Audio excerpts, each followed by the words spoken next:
This is a CBS News special report. I'm Chris Welch in New York. We are coming on the air with breaking news out of Washington, D.C., where a commercial airliner has collided with a helicopter in midair while on approach to Reagan National. ये क्या होता चला जा रहा है? जहाज जो है वो तबाह पर तबाह होते चले जा रहे हैं, क्रैश होते चले जा रहे हैं। ऐसा क्या हो गया है कि लोग जो है वो जहाज संभाल नहीं पा रहे? तो आप नोट करिए, इसके पीछे का एजेंडा मैं आपको बताने के लिए वीडियो बना रहा हूँ। बेसिकली अगर आप गौर कर रहे हो तो यहाँ पर आपको न्यूमरोलॉजी भी देखने को मिली होगी, जैसे कि helicopter while on approach to runway 33, number 33 आपको अच्छी तरह से पता है ये नंबर कहाँ से आया है, क्यों ये इस्तेमाल करते हैं बार बार इसको। और सबसे बड़ी बात अगर मैं आपको बताऊं तो अगर आप एक पैटर्न को नोटिस कर रहे हो तो जैसे 29 दिसंबर 2024 को एक डच कमर्शियल फ्लाइट जो है वो भी क्रैश हो जाती है। इसी तरह से दूसरा आप नोट करते चले जाएं बस 29 दिसंबर same day 179 dead in South Korea, worst plane crash. फिर उसके अलावा कैलिफोर्निया के अंदर इस साल पहले महीने के अंदर कौन सी तारीख है? 29 तारीख है 29, और इस तारीख को कैलिफोर्निया सांता बारबरा के अंदर भी एक प्लेन क्रैश होता है। फिर इसी तरह से अगर आप गौर करें तो American Airlines plane crash with Black Hawk near DC, ये भी 29 जनवरी को क्रैश होता है। तो आपके सामने है एक पैटर्न चल रहा है जिसके अंदर बार बार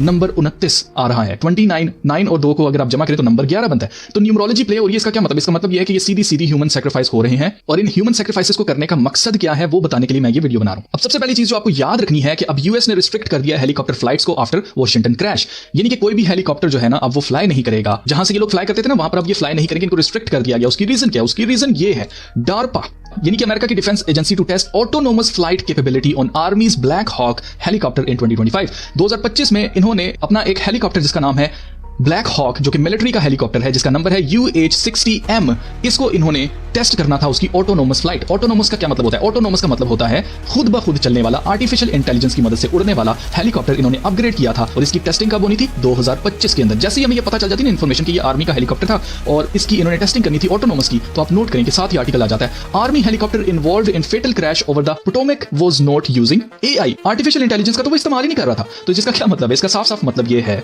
कि they are trying to prove you that humans are dumb, यानी कि इंसान केपेबल नहीं है कि वो हवाई जहाज या इस तरह की जो ड्राइविंग करने वाली चीजें ना जितनी भी वो ना उड़ाए। इंसान इस काबिल नहीं है, इस वजह से ये क्रैशेस होते चले जा रहे हैं, जो कि मैं आपको बता चुका हूं कि बेसिकली इसके पीछे न्यूमरोलॉजी चल रही है, इसके पीछे पूरा प्लान चल रहा है। और आप खुद सोचें कि आर्मी का, खासतौर से डिफेंस एजेंसी का हेलीकॉप्टर, जब तक ये खुद ना चाहें ये हादसा हो नहीं सकता था। तो आपको ये चीज याद रखनी है कि आर्मी और खासतौर से डार्पा, जितनी ज्यादा टेक्नोलॉजी इनके पास है, जितना ज्यादा जहन इनके पास है, जितनी ज्यादा हाई क्वालिटी चीजें इनके पास हैं, ये चीजें हो ही नहीं सकती थी। तो इन्होंने ये जानबूझ के किया, जिसका मकसद ये है लोगों को डरा देना इस चीज से कि लोग ट्रैवल ना करें। ये क्यों चाहते हैं आपको कि ट्रैवल ना करें आप? उसकी मेन रीजन ये है कि ये कुछ ऐसे इलाके हैं जैसे स्टोन हेंज है जहां पर जाकर ये सालाना ह्यूमन सैक्रिफाइसेस करते हैं, लेकिन क्योंकि ये जगहें इन्होंने हेरिटेज के तौर पे संभाल के रखी हुई हैं यूएन के अंडर, जिसकी वजह से इन्होंने ये लोगों को बताया कि आप यहां पर आकर विजिट करके देख सकते हैं, हिस्ट्री को देख सकते हैं, जबकि हकीकत में ये यहां पर अपने रिचुअल्स करते हैं। तो अब क्योंकि हर किसी के पास स्मार्टफोन आ गया, कोई भी इनको रिकॉर्ड करके एक्सपोज कर सकता है, इसलिए अब ये मेक श्योर करना चाहते हैं कि आप सिर्फ 15 मिनट की स्मार्ट सिटी के अंदर रहें, और वो भी वो वाली स्मार्ट सिटी जिसके दरवाजे भी आर्टिफिशियल इंटेलिजेंस कंट्रोल करेगी, खोलना या बंद करना, कौन बाहर जा सकता है, कौन अंदर आ सकता है, ये कौन डिसाइड करेगा? ये आप मैं डिसाइड नहीं करेंगे, ये आर्टिफिशियल इंटेलिजेंस डिसाइड करेगी।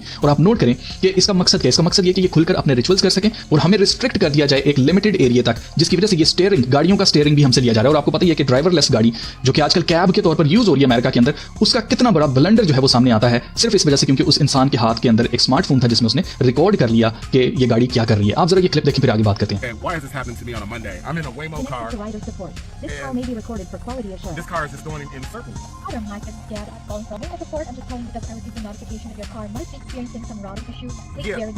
Yeah, I got a flight to catch. Why is this thing going in a circle? I'm getting dizzy. Look at what it's doing. I understand. I'm really sorry, Mike. We're currently working with a situation in the vehicle. Is it circling around a parking lot? It's circling around a parking lot.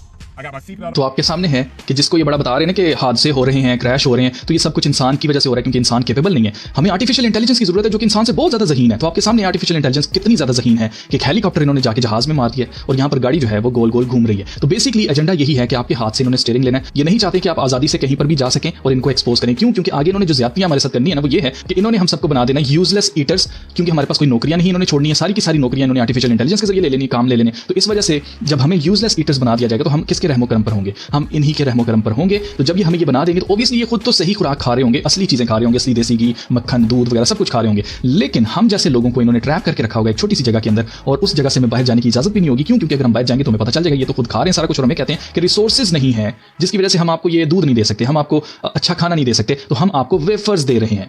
तो आपको समझ आ रही है ये बात सारी जा किधर रही है। It's all about AI governance, the great reset, जिसके ऊपर वर्ल्ड इकोनॉमिक फोरम काम कर रहा है। और ट्रंप ने आते साथ ही आर्टिफिशियल इंटेलिजेंस इंफ्रास्ट्रक्चर लगाने के लिए अप्रूवल दे दिया हुआ है उन एआई कंपनीज को जिनके अंदर खुले आम हम जिन्स लोग काम करते हैं। तो जैसा खुदा के कलाम में लिखा है कि हिकमत पुकारती है, गली कुचों के अंदर वो पुकार रही है हमें, लेकिन हम उसकी आवाज को नहीं सुन रहे हैं। हिकमत का हरगिज ये मतलब नहीं होता कि आप मुसीबत में पहले फंस जाएं फिर उसमें से निकलने के लिए आपको कोई तरकीब बता दे। हिकमत का मतलब ये होता है कि इससे पहले कि कुछ हो उससे पहले अकल ले लो, समझ ले लो, और जहां हाँ करना है वहां हाँ करो, जहां ना करना है वहां पर ना करो। तो मेरे ख्याल से हिकमत हमें चीख कर पुकार रही है, हमें बता रही है कि आगे फ्यूचर में ये कितना बुरा हाल हमारा करने वाले हैं, इसलिए हमें इनकी हर चीज में इनको ना कहना है। ना हमने ड्राइवरलेस गाड़ियों को कामयाब करवाना है। अगर पाकिस्तान में या इंडिया में कहीं पर भी ये गाड़ियां आती हैं तो कोई जरूरत नहीं है शोखी में जाके देखने की कि ये गाड़ी काम कैसे करती है, चलो बैठ के देखते हैं, कोई जरूरत नहीं है इनको बिजनेस देने की या इस तरह की गाड़ियां खरीदने की। या फिर अगर कोई ऐसी ट्रैवलिंग की एजेंसी आ जाती है जो कि आपको कहती है जी अब बसेस जो है वो ऑटोनोमस हो गई हैं, इसी तरह से हमारी जो फ्लाइट्स हैं वो ऑटोनोमस हो गई हैं, सब कुछ अब बहुत ज्यादा डिजिटल हो चुका है, तो आप देखें जी खुद ही जहाज उड़ेगा, खुद ही जहाज जो है वो सेफली लैंड कर जाएगा, इंसानों जैसा नहीं होगा। जैसे इंसान क्रैश करते फिर रहे हैं ना जहाज, उस तरह से आपके साथ नहीं होगा। तो अगर ऐसी बातें की जाती हैं तो वहां पर से आपने ट्रैवल नहीं करना है, उन चीजों को ना बोलें। It's as simple is that.